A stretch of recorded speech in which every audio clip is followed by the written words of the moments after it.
eindig sterk.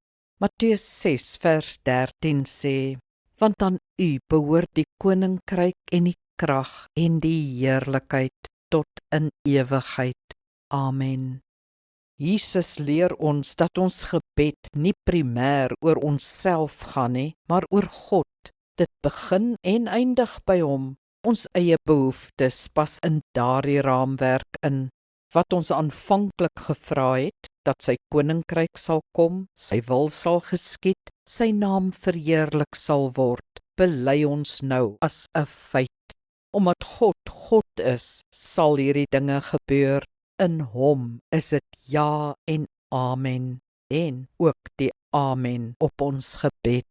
Dis wonderlik om te sien hoe die Bybel telkens as daar gebid word met lof eindig, by die psalms, profete, Paulus, Judas en so voorts.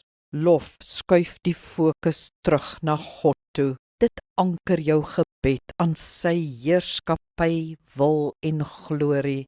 Dit bevestig jou geloof. God se wil, ook in jou lewe, sal geskied. Ja, eindig jou gebed sterk. Loof die sterke God. Kom ons bid saam. Getroue Vader, U is die begin en einde, ook van my gebed.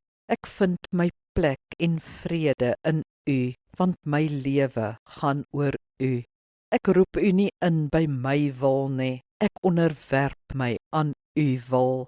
Ek prys U dan, Here, dat U wil vir my mooi en goed is. Seën, shalom, lewe in oorvloed. Ja, ek loof U. Amen. Die Here seën jou.